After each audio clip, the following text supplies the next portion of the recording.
I'm Chris Parker, and I'm a senior lecturer in physical geography in the Department of Geography and Environmental Management. So I teach on a range of modules, first year, second year and third year, and also carry out, I'm an active researcher within my field, which is fluvial geomorphology. I think, in my personal opinion, because everyone treats literature reviews differently, so I think, and what I teach my students, is that there are two definitions of a literature review. There is the process of reviewing literature, so that's you going out, reading textbooks, reading journal articles, reading other information sources, and putting together lots and lots of information so that you get a broad understanding of the topic that you're studying. And then the second type of literature review, which comes later, is this essay-like piece of writing that you put together, which is the end product of the review of the literature which you have undertaken. And I think it's important that students appreciate that there are those two separate stages, because if you confuse the two, you can end up kind of not really being broad enough in your exploration of the literature, and also in the writing up stage being a bit disorganised in terms of how you describe the literature. So it's two separate processes that are going on.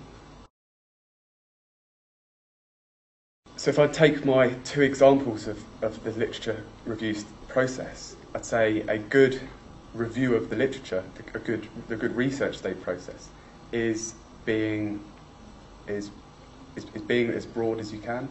And the process that I like to use personally within my research is to start with a core textbook, a core material. So perhaps your lecture notes from the topic that you're studying, or the recommended textbook, or one of the other main textbooks that are covering that field, and then looking at the key themes which are explored within those textbooks, before taking one of those themes and looking at maybe suggested papers from that textbook until you have a collection of 5, 10, 20 papers that you can read as almost your second branch outwards, and then using those papers in turn, once you've understood those, looking at the references in those papers to look for a further branch out. So you keep spreading your literature review out. But it's best to start with a core material and then work outwards, rather than just hoping to hit something on searches. In terms of the write-up of a literature review, you really have to get into the perspective of the reader, and it's very, very important to understand that you've spent several weeks kind of creating this literature review, so you are a minor expert on the subject, but your reader may not be. And so the job of that written literature review is to give the reader all of the information, all the background information they need on the topic to get to the same level as you, but also then to guide the reader into the research question or the aims and objectives that your study's trying to solve. And for me, one of the major roles of the written literature review is to really justify to the reader why your study is relevant, why it's important, why it's going to fill a hole in the research knowledge. The type of literature review that I'd give a low mark to would be one where I saw very little value added from what I as a lecturer had provided to the student in terms of a reading list. So I made a series of points within a lecture, provided a reading list, and then if that literature review that I received back was essentially those points again with the same references, to me that doesn't demonstrate that the student has actively engaged themselves in the literature. It's very much a kind of a passive form of learning. They've absorbed something and spat it back out. Other types of other ways in which I'd mark a literature review down would be that it was very disorganised.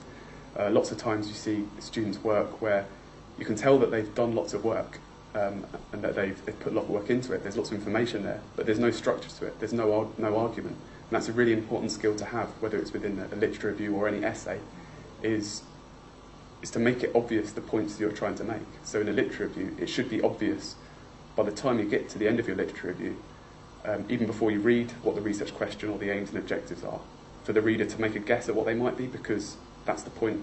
For me, that's the point of the literature review, is to justify those research questions and aims and objectives.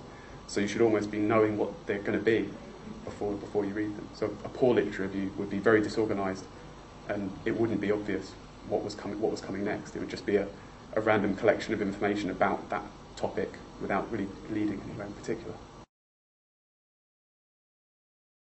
Well, it's a very small minority of students will choose to become active researchers in their own right following their undergraduate degree.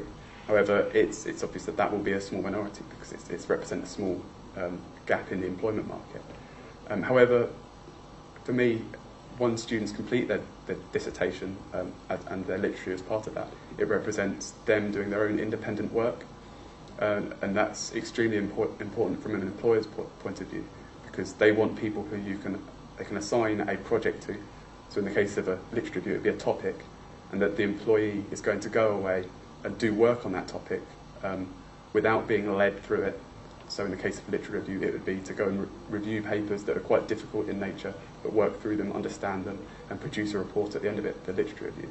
And that would be reflected in the job market when, if you're asked to go and write a report on a subject you know little about, you'd be expected to go away, actively find out about that topic, and produce a report for the client, all kind of self-led and independent of your boss, because the whole idea of them paying you to work for them is that you go away and produce something for them without them having to lead you through it. So I think the literature review, for me, is where students really start demonstrating their ability to do that, to work independently without being led through the work.